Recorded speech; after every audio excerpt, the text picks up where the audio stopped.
Chapter 9.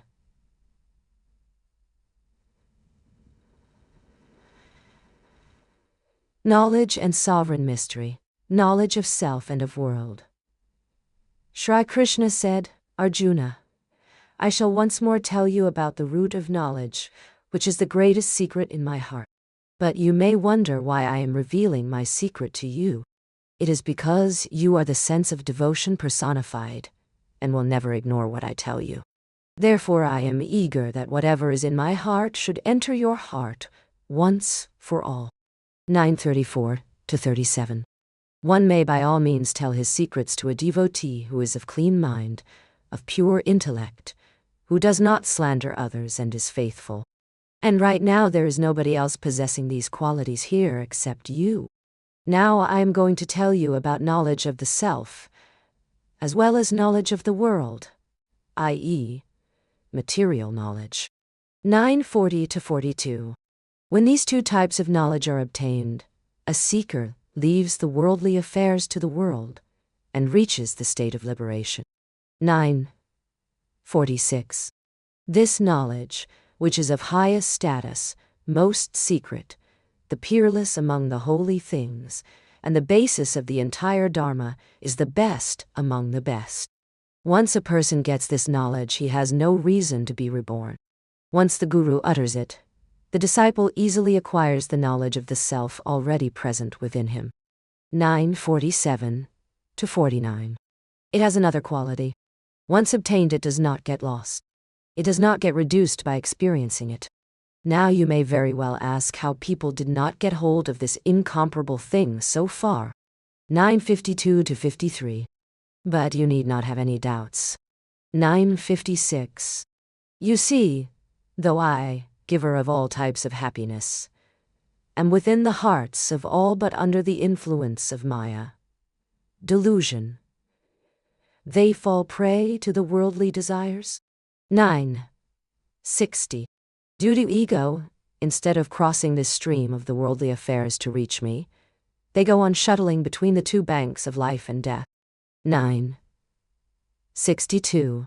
If you ask what my nature is, then understand that, like the sun, I am always in front of all, and not like something which appears now and disappears sometime later. If you ask my expanse, then understand that this whole universe is me alone, like a tree growing out of a seed. My formless, unmanifestable form has taken shape in the form of this universe. Though I am formless, I take form and create this expanse of the three worlds. 9:63-66. All the principles starting from Mahat to the body are really created from me. But even so, I am not in those principles as I have explained earlier. 9:67-69. Everything is me. If you see my form beyond Maya without using your imagination, then you will realize that my statement that all principles are in me is false, because everything is me. Thought creates a twilight zone between the ignorance and knowledge. In this twilight zone, the intellect becomes dim, and in that dim light, even though I am undivided from everything, I appear to be separate from the beings. But once the twilight of thought vanishes, then it becomes clear that I am undivided from the beings. 9:71-73. He who imagines beings to be within me has those beings only in his imagination. But when the Maya, which is responsible for the thoughts, dissolves, the false existence of the beings also vanishes, and what remains is my pure form. 9:79-80. Thought causes illusion of the 5 elements in undivided Brahman. But if the thought is abandoned, then one cannot imagine even in a dream that the elements are in, and I am in the elements. Therefore, to say that I support the elements, or that I am in the elements, is like talking in a delirium caused by the fever of thoughts. 9:81-83. Therefore, Arjuna, the ideas that I am the soul of this universe, or I am the support of all creatures, are false. It is like the mirage caused by the sun's rays. But just as the sun and its brightness are the same, I am also not different from the elements. Did you understand this divine scheme? Therefore, the creatures are not different from me, and I am also not different from them. 984 to 88. The air appears to be different from the space which contains it only if it moves. Otherwise it appears to be same as space. Similarly, if one imagines that creatures are in me, then it appears to be so, but in thoughtless state. Nirvikalpa, of samadhi, this illusion vanishes, and it becomes apparent that everywhere it is only me. Existence or otherwise of the beings is due to the imagining about them, and once this imagination which originates in ignorance vanishes, they also vanish. Therefore understand carefully this divine scheme. Be a wave in this ocean of self-realization, and then you will realize that what is pervading this living and non-living universe is only you. 989 to 93. Arjuna, has the dream of dualism which you were having vanished? In order that you should not get it again, you should follow the path of pure knowledge of the Brahman, which I am going to explain to you. 994 to 96. I create everything through Maya, Arjuna. Keep in mind that it is only Maya which does the creation as well as destruction of all creatures. 997. This Maya is also known by the name Prakriti. I have already told you that it is of two kinds. See 7:15. One of them manifests itself in 8 forms: earth, water, air, fire, sky, mind, intellect, and ego, and the second is in the form of life. At the time of the great deluge, all elements dissolve in Prakriti in unmanifestable form. 998 to 100. At the end of the deluge, all that is created by Prakriti returns to it. 9:103. Listen to the explanation of the legend about my creating the universe again. 9:105. When I establish this Prakriti, it assumes the form of the universe made up of the 5 elements. 9:106 to 107. When I establish it, it is like a person waking up from a dream into the wakeful state. Just as when a king builds a city, he himself does not have to do anything. Similarly, when this universe is created, I do not have to do anything. 9:110 to 111. Once I establish Prakriti, the life forms in the universe develop automatically by its support, in the same way as plant forms sprout and grow from the seeds with the help of the earth. 9:117 to 118. All life is thus controlled by Prakriti. Therefore, the responsibility for creation of life and its support is not mine. These actions are removed from me, though they originate in me. How can the actions which ultimately merge in me bind me? 9:122 to 124. Though the material world created by Prakriti has my support, I am indifferent to all that, and I neither do those actions of creation, etc., nor cause them to be done. 9:126 to 127. Though I am in all creatures, I have no connection with their actions. 9:129. This living and non-living universe is created by me only through the establishment of Prakriti. Therefore, with this logic, I am the cause of its creation. 9:132. Therefore, understand in the light of knowledge the divine principle that all living things are in me, but I am not in them. Or, going still further, all living things are not in me, and I am not in them. Do not forget this fundamental thing, which is my most guarded secret, which you should enjoy through meditation after shutting of your sense organs. Nobody can understand my true nature unless this is understood. Normally, it is thought that this principle is understood through logic, but it is useless unless it is experienced. 9:133 to 137.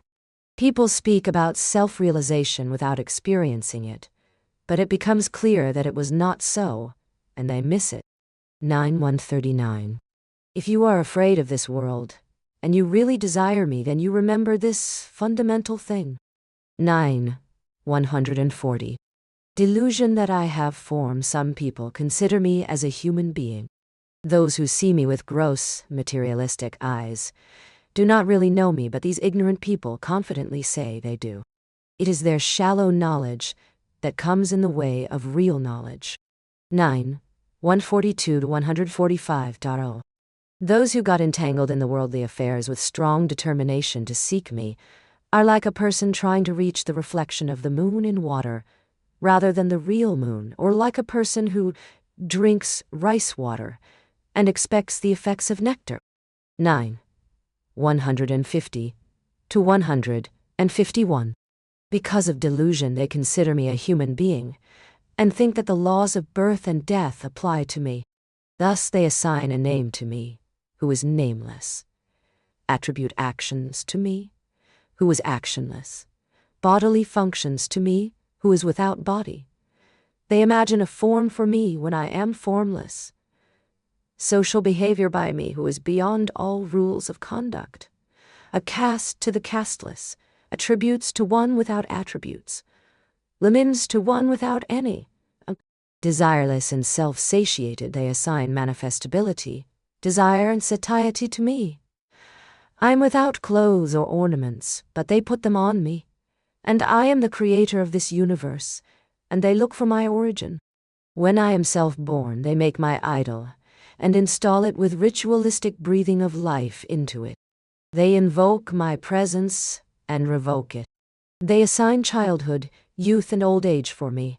When I am immortal, they imagine death for me, and grieve imagining that I died. When I am present equally in all, they assign the feelings of friendship and animosity in me. Though I do not belong to any family or race, they describe it so. Though I am the storehouse of bliss, they describe me as desirous of various pleasures.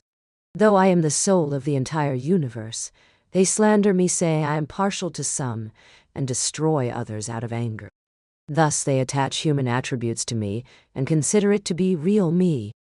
If they see an idol, they say it is God, and if it breaks, then they throw it, saying there is no God in it. Thus the state of their knowledge is opposite of the real one, and comes in the way of their gaining real knowledge. 9. 155 to 171. In short, one who has such ideas about me lives in vain. 9. 172. Shame to the life of such fools and their actions. Their learning of scriptures is as useless as weapons in the hands of a girl or a mantra told to an unclean person. 9. 175 to 177. Taughty 7. Dangers from worldly entanglement. Similarly, all the knowledge and behavior of those who have no control on their mind becomes useless. They are caught in the grips of Prakriti, thus getting entangled in worldly affairs, and their mind gets afflicted by the Tama attribute, affecting their reason and discrimination. Desire and violence generate dissatisfaction in them, leading to unrighteous behavior. Knowledge is destroyed by hate. Persons with materialistic thinking are specially victims of Prakriti and are affected by delusion. Affected by Tama attribute, they cannot be saved by righteous thinking and are lost. 9. 178 to 185. I am where the saints are now. Listen to the description of saintly persons, which gives pleasure to the tongue. 187. I remain confined like an hermit in the clear conscience of such saintly persons, whose detachment does not leave them even in their dream. Their benevolent concern is governed by righteousness, and their intellect has the touch of discrimination. By bathing in the river of knowledge, they have experienced the perfect Brahman and attained peace. Their devotion has reached such a peak that they do not desire liberation. Ethics is apparent even in their normal behavior. They are full of peace, and their consciousness has spread so much as to pervade even me, the pervader of all. Thus these great souls, by knowing my true nature, become devoted to me with increasing love, without the slightest thought that they are different from me. Thus they serve me even after they become me. But there is an interesting aspect to it. 9. 188 to 196. Taiawar. Such devotees, by dancing freely during curtains, discourses, have made the process of atonement obsolete, because in their case there is no sin left. They are personifications of self-restraint, self-suppression, and of places of pilgrimage. Thus, by my name alone, they destroy the sorrows in the world. 9. 197 to 200. They brighten the world with their effulgence, and by singing my name everywhere. 9. 203 to 204. You may search for me all over the universe, but one place you can always find me is the place where these devotees sing my name under the spell of which they forget everything and remain happy. Continuously uttering my names, Krishna, Vishnu, Hari, Govinda, and discussing spiritual matters, they sing my praises and move about everywhere. 9. 205 to 211. And Arjuna. They keep their body and mind in complete control, and sitting in Vajrasana position, and practicing pranayama. They go in samadhi state and experience complete self-realization in the light flashes of Kundalini, helped by the mind and the life force. Thus the path of devotion is deep and mysterious, and those who follow it realize that I completely pervade everything living and non-living. From Brahmadeo to the tiny gnat and the creatures between these two extremes are all my forms. They thus identify everything with my form and respect it. To be humble and polite to every living being becomes their nature. Thus I have explained to you the nature of the great devotion. Now I shall tell you about those who worship me through performance of yajna, or sacrifice of knowledge, i.e. through the path of knowledge, though I have already told you about this earlier. 4th chapter. 9. 212 to 229. Yajna of knowledge. This yajna of knowledge is as follows. The original thought that I am one, but I desire to be many, is the pole for tying the sacrificial animal, and dualism is that animal. The 5 elements are the pandal, temporary enclosed shelter. The special attributes of the 5 elements, namely the 5 organs and the 5 types of vital breaths, pranas, are the material to be used in the yajna, and ignorance is the ghee, clarified butter, used in Indian households for cooking and for lamps, to be burnt in it. In this yajna, the mind and the intellect are the 2 pits in which the fire of knowledge is ignited. The feeling of equanimity towards pleasure and pain is the altar. The dexterity of the intellect to discriminate is the mantras in the yajna. Peace is the pair of vessels srukzizi and sruva used in the yajna. The seeker is the host who performs the yajna. Using the vessels of experience, the mantra of discrimination and rituals of knowledge, he sacrifices the dualism and destroys the ignorance, and then what remains is only the host and the rituals. And when the seeker gets the purifying bath by the water of self-realization, then he does not find the elements, organs and their objects to be separate from each, but considers all of them to be one. When he experiences Brahman in the entire universe, the talk of his being an individual living being ends, and he believes that from Brahmadeo downwards, the Supreme Soul has pervaded everything. Thus some people worship me by attaining Brahman through the yajna of knowledge. 9. 239 to 248. Some others believe that the material world is varied right from the beginning, and it has different names too. But basically they are same like the different organs belonging to the same body. 9. 250. They believe that even if people are different and their nature different too, I am in all of them.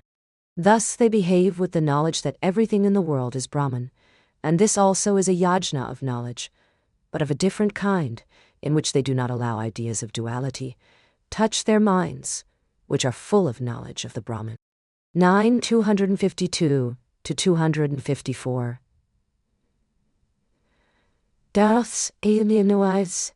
My expanse is same as the expanse of their knowledge of the Brahman, and this itself is their worship, upasana, which they achieve without doing anything.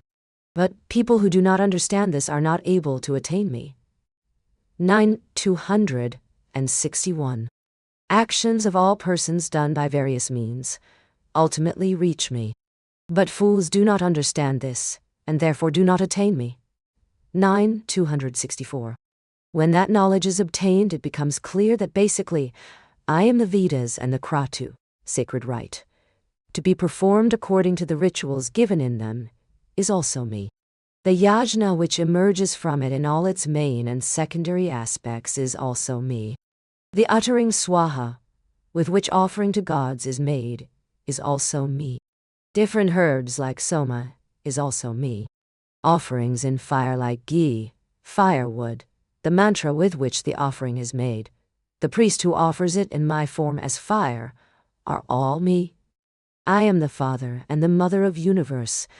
I am also the father of this universe, created by the 8 types of Prakriti by association with me. Just as in the half-male half-female form of the supreme dancer, Lord Shiva as Natarara, both the male and female parts are present, I am also the mother of this entire living and non-living universe. He with whose support this living universe survives and grows is none other than me. I am also the grandfather of the universe, because it is through my mindless state that the pair Prakriti and Purush, which gave birth to the universe, was created. 9,269 to 272. The place where all paths of knowledge meet, where all Vedas came together, that which is the subject of knowledge, that about which different streams of thought merge to agree unanimously, that which is known as holy. All these are only me. 9,273 to 274.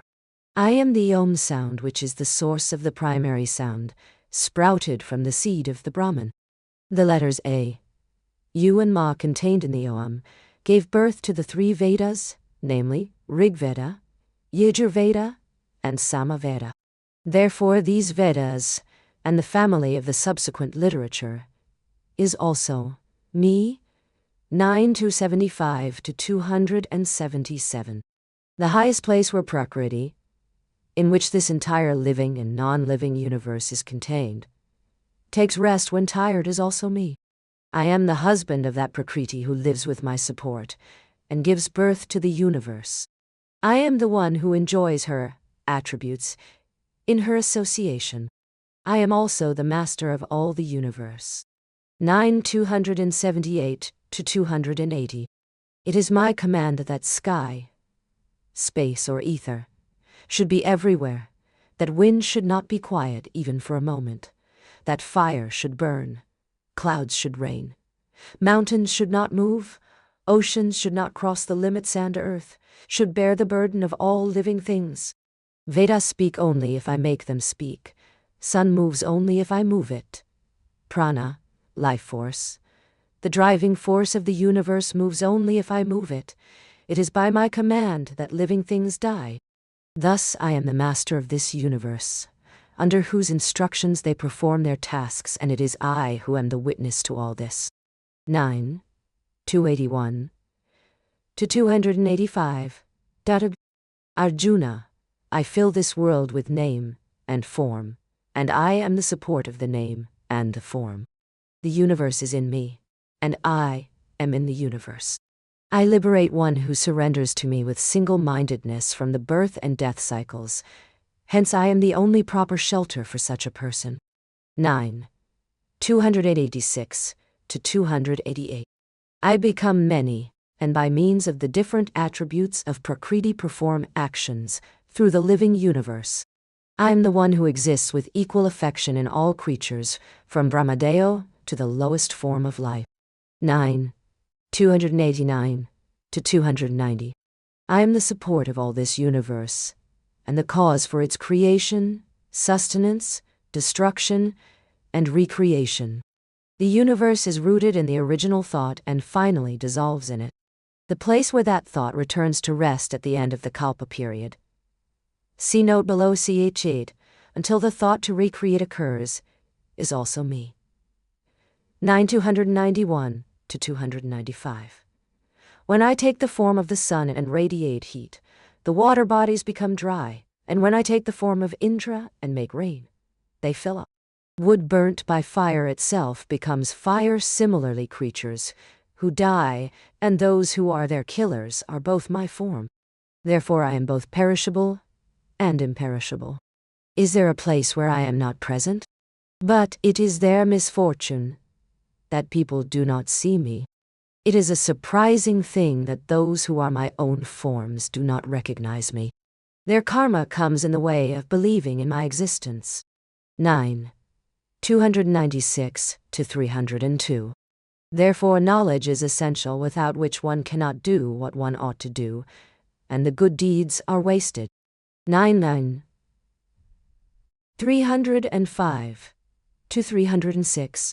Sin and merit. Those who are models of behavior based on the rules of the caste system, and who perform yajnas, attain the fruits of their performance. But what they have gained by all this is not merit but sin under the name of merit, because they have forgotten the one to whom the yajnas reach, and instead opted for the heaven, where their stay would be limited only to a period appropriate for the quantity of merit. 9. 307 to 310. Actually, people think that there is happiness in heaven because they compare it with the tortures of hell. Actually, oneness with me is the only perfect and permanent bliss. Heaven and hell are the two diversions from the path towards me. The rule is that sin in the form of merit leads one to heaven, and pure sin leads to hell, while pure merit leads to me. 9. 314 to 316. I serve those who have completely surrendered to me, who think there is nothing better than me, consider that their whole life belongs to me, and thus, with extreme faith, meditate on me and worship me. When they accepted the path of my worship, at that time itself the responsibility of taking their care in all respects fell on me, and I was compelled to do what they should have done for themselves. Just as Mother Bird takes complete care of her babies, who have not yet developed wings and lives, only for them, I also take care of my devotees, who have kept complete faith in me. If they want moksha, liberation, leading to oneness with me, I take them towards it, and if they like to serve me, then I offer them my love. I give them whatever they want, and having given, I guard it also for them. I provide maintenance to all those who give themselves to me completely. 9. 335 to 343.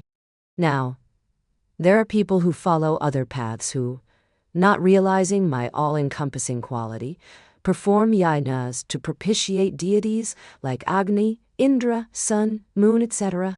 But all the yajnas reach me because I am everything. This type of worship is indirect. Just as, even though roots, branches, flowers, etc., have their origin in the same seed, the task of absorbing water is done by only the roots, and it is proper to give water at the roots alone, and not to other parts of the tree. In the same fashion, any worship done without knowing me is fruitless. 9. 344 to 346. Actions must be backed by knowledge, and this knowledge must be pure. 9. 349 to 350. By performing such yajnas, therefore, they do not attain me after they die, but only those deities for whose propitiation they performed them. Those who performed rituals for propitiating manes reach the world of manes, and those who propitiate Vedal and other ghost deities for evil ends attain the ghost state when they die. Thus the fruits of the actions is as per their desire. 9. 354 to 358. But those who worship me only for my sake attain me even while they live. Therefore, how can they go anywhere else after death? 9. 359 to 365. My real devotees, those seekers who worship me with whatever rituals and have surrendered themselves to me, attain me. Arjuna, no other method will make a seeker attain me unless he totally surrenders to me. 9. 366 to 367. He who claims to know me does not really know me. He who boasts about his achievements is imperfect and immature. Similarly, the yajnas, penance, and other rituals which people perform and boast about are not even worth a blade of grass for attaining me. Vedas stumble while describing my nature and describe me as not this and not that, making Sanaka and other sages confused about me. 9 370 to 371. One can attain me only when he gives up all thoughts about how great and scholarly he is, and becomes humble. 9 378. Therefore, one must give up the love of the material body, consciousness about his qualities and pride about his possessions, and surrender himself completely to me. 9 381. Then, when with boundless love, the devotee offers me a fruit from a tree, I anxiously spread my palms to receive it, and eat it without even waiting to remove the stem. If he offers me a flower, I should really smell it, but overcome by his love, I put it in my mouth and taste it. But why talk of flower? Even if he offers a leaf, I do not bother to see whether it is fresh or dry, and eat and savor it. And maybe even that leaf is not available. But there is no dearth of water which is available free. But when that devotee offers that water with complete devotion, then even if it was free, I feel as if he has built immense temples for me, given me jewels more valuable than Kostoba, and served me delicacies better than manna. You are aware how I devoured the fistful of rice brought by Sudama. See notes at the end of the chapter. I only look at the devotion and accept the offering without differentiating between rich and poor, big and small. Really speaking, fruit, flower, leaf, etc., are only means of manifesting the devotion and are useless unless offered with the feeling of devotion. Therefore, I am telling you an easy way. Do not permit yourself to forget me. 9 382 to 397. Whatever work you do, whatever things you enjoy, whatever yajnas of various types and other rituals you perform, whatever donations you give to worthy persons, and pay your servants, or whatever penance or observances you do them for the sake of love for me. And after they are done, make an offering of them to me with such pure and desireless attitude that you should not even remember having performed them. 9 398 to 401. Then, just as a roasted seed does not germinate, the actions offered to me do not bear fruit. Arjuna, it is only when karma remains that it gives rise to fruits of happiness and sorrow, and leads to rebirth in order to go through them. On the other hand, if the action is offered to me, then immediately the rebirth is avoided, and one is saved from the pains accompanying it. Therefore, Arjuna, avoid getting trapped into the bonds of the body, and thus getting drowned in the ocean of happiness and sorrow. And so by following this easy path, become one with me. 9 402 to 406. My nature, if you ask me what is your nature, then the answer is, I am present in all creatures equally without making distinction among them. Those persons who know this nature of mine, who abandon their ego and are devoted to me with their heart, and by actions are really in me even if they are actually in their body, and I too am fully in their heart. The difference between me and my devotee is in name only. Though they are in their body, they are unattached to it. Whatever ego is left in them takes my form, and therefore is merged in me. Those who are thus devoted to me with love are not reborn, whatever may be their nature. 9.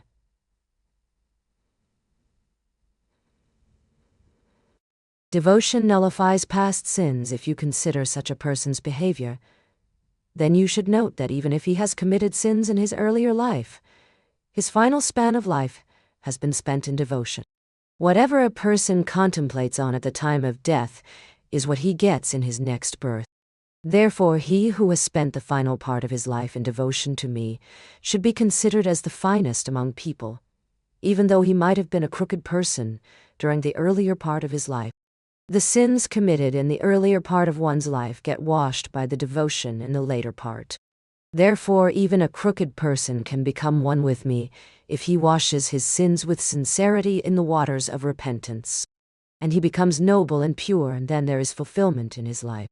He has the same credit as those who have studied Vedas and Yoga. Why say anything further? He who has immutable faith in me alone is beyond the effects of all actions. He who has enclosed the affairs of mind and intellect in the box of faith and entrusted it to me, thus becomes free from the bonds of his actions. 9 416 to 424. You may think that he may reach my state only after death, but how can a person who is ever immersed in nectar die? Is not an action done without devotion to me a sin?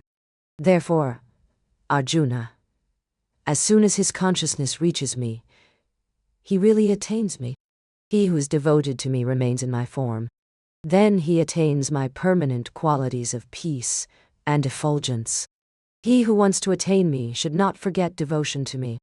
All greatness about wealth, nobility, and caste are in vain in the absence of devotion. A devotionless person accumulates only sins, and his life is an invitation to sorrow. Therefore, one may not belong to a noble family. One may be a low-caste person, or be an animal. What matters is his devotion. When the king of the elephants prayed to me when he was caught by the crocodile, did I not rush to his aid? See note on Gajendra Moksha at the end of chapter. And as soon as I helped him, he was free of his elephant body. 9 425 to 442. Arjuna, some may be born in such unspeakably low type of species that even uttering its name may be considered a sin, and are not different from a stone as far as knowledge is concerned.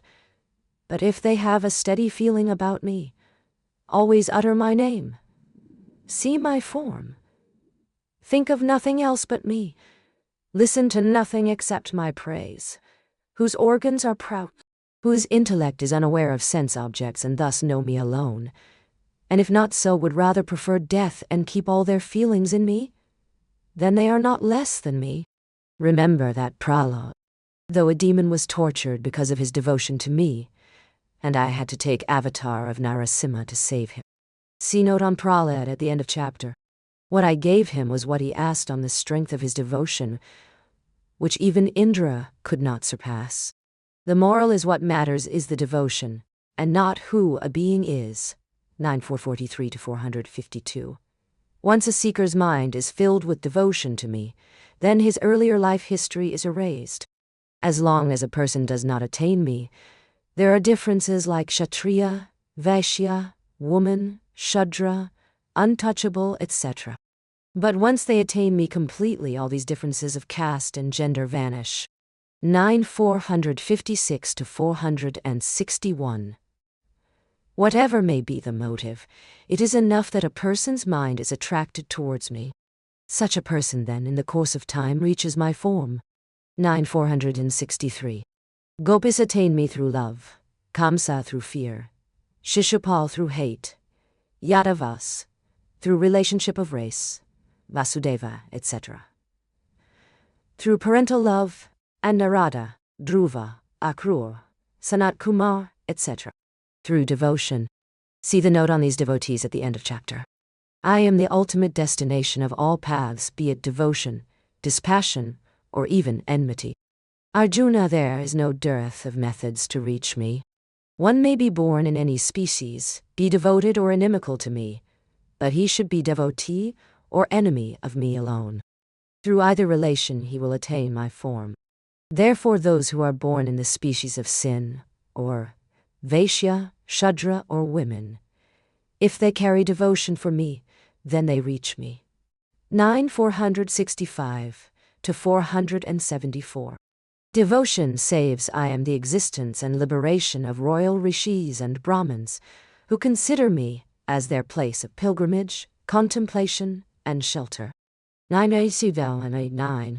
Arjuna, having been born on this earth full of pain and unhappiness, how can anyone stay away from worshipping me?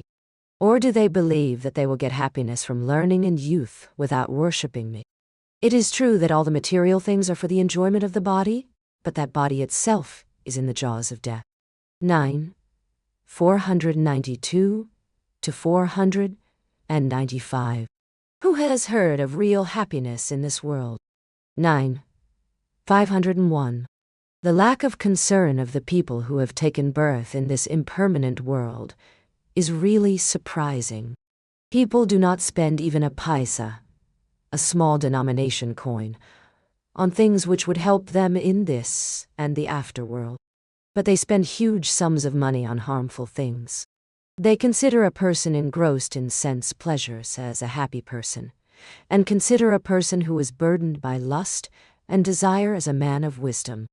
They make obeisance to elders, whose strength and intellect are weakened, and whose death is approaching.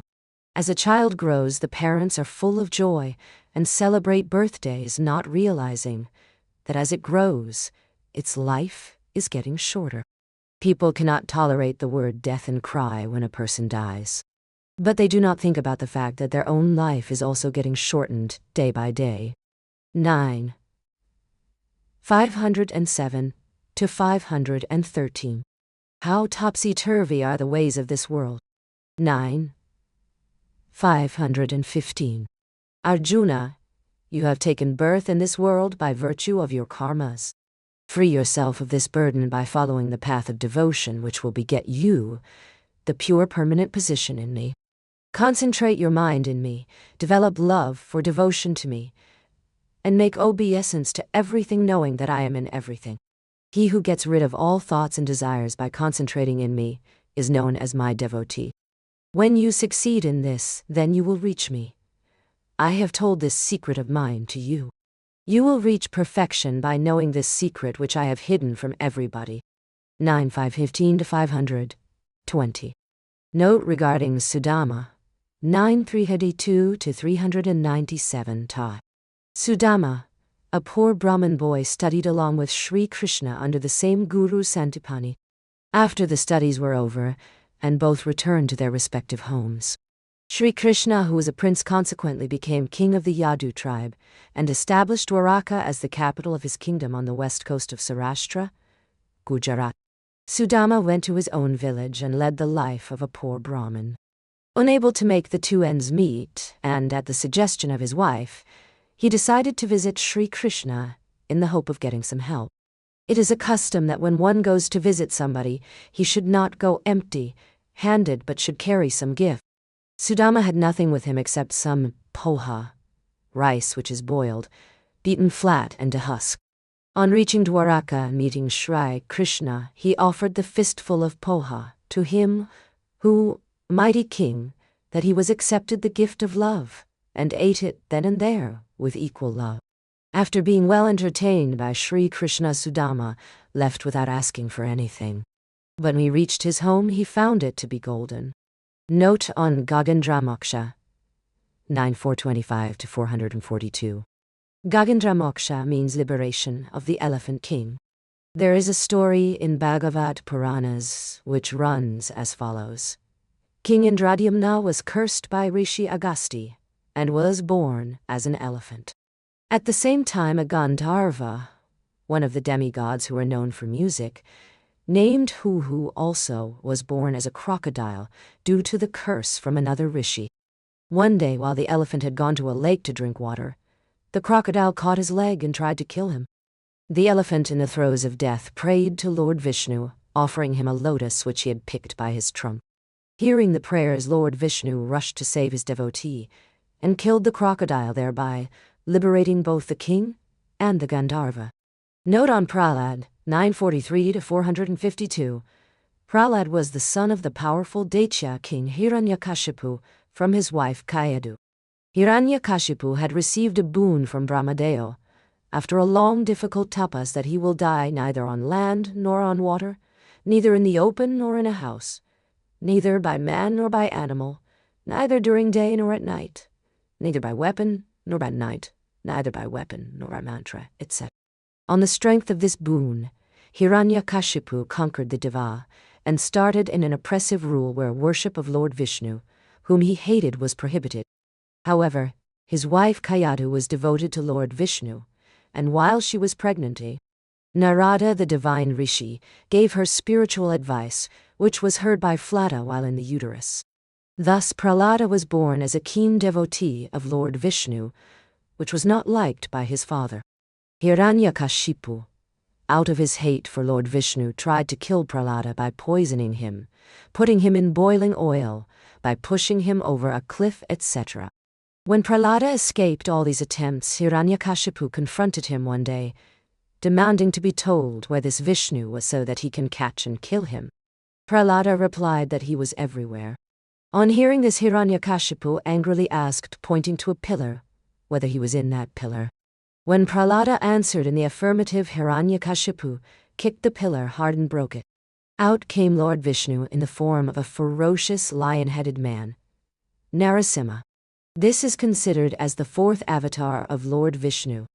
Narasimha caught hold of Hiranyakashipu, and sitting on the threshold of the house held him on his lap, and killed him by tearing open his intestines with bare hands. Thus Lord Vishnu could kill Hiranyakashipu, while still honoring the conditions of the boon and save Prahlada, his devotee. Note on various devotees. 9465 to 474. Data. Sri Krishna belonged to the Yadava clan, ruling from Mathura. Vasudeva, the king of Yadavas, was married to Devaki. Because of a divine prediction that the eighth child of Devaki will kill Kamsa, the cousin, uncle's son, the latter seized the kingdom and put Vasudeva and Devaki in prison. Kamsa kept a close watch on the couple in the prison and killed 7 children born to Devaki immediately after birth. When the 8th child was to be born, Vasudeva decided to smuggle it out. The child was a son, and taking advantage of torrential rains, managed to take it to Gokul, a village of cowherds or gopas across the river Yamuna. In Gokul, Yashoda, wife of Nanda, the chief of Gokul, had just given birth to a female child. He exchanged his son for the female child and returned to the prison. Nanda and Yashoda were happy that a son was born to them, and being of dark complexion they named him Krishna. Back in Mathura, the female child was seized by Kamsa and killed. But since he found the child to be a female, he had his doubts. Krishna grew as a healthy, naughty child who became a leader of the boys from the village. He was also very dear to the Gopis, the wives of the Gopas, and it a legend now that Radha, one of the Gopis, loved him very dearly. Readers should note that Radha is not a historical, but a legendary person, and the love between Krishna, Radha, and other Gopis is transcendental and not physical. Radha is not mentioned in Mahabharata, even in the post-Christian era additions to it, and even in Bhagavat Purana, known for its teaching of devotion to Lord Vishnu. There is only a passing mention of her in a single place, but not as a lover of Sri Krishna. But by the time Dnyaneshwari Maharaj wrote Dnyaneshwari, the love legends of Sri Krishna and Gopis, especially Radha, were well established, hence the mention of their attaining him through love. Kamsa came to know that his enemy was growing in Gokul, and sent emissaries to kill him, but in vain. Because of his evil deeds, Kamsa and his accomplices are referred to in the legends as asuras or demons. This attribute is well fixed in the public mind. When all efforts failed, Kamsa decided on a different strategy. He arranged a wrestling competition and invited his nephew Sri Krishna to it. He sent Akrura, one of his courtiers, to invite Sri Krishna for the event. But Akrura was a keen devotee of Lord Vishnu and warned Sri Krishna of Kamsa's motives. But confident Sri Krishna accepted the challenge and went to Mathura with his brother Balaram, who was also almost equal in martial qualities. In Mathura, Sri Krishna killed Kamsa and freed his real parents. Being the son of Vasudeva and Devaki, he is also known as Vasudeva and Devakinandan. In spite of having hated Sri Krishna, Kamsa attained liberation because it was Sri Krishna who killed him. Shishupal was the king of Chedi and a nephew of Sri Krishna. Rukmini, the princess of Vidarbha, was in love with Sri Krishna, but her brothers forcibly arranged her marriage with Shishupal. But Rukmini, when the ceremonies for her marriage to Shishupal began, secretly contacted Sri Krishna and arranged a scheme by which Sri Krishna would abduct and marry her. Sri Krishna did so. Shishupal became a strong enemy of Sri Krishna. Once during a yajna, Shishupal began berating him. In public, Sri Krishna beheaded him, using his chakra, a wheel-shaped missile. As in the case of Kamsa, Shishupal also attained liberation. Narada was created by Brahmadeo through the power of mind. He was a great philosopher and is well known for his devotion to Lord Vishnu. He is depicted as moving everywhere in the three worlds, heaven, earth, and nether, singing the name Narayana, which belongs to Lord Vishnu, preaching devotion. He is notorious for passing news from one person to another, and often instigating quarrels.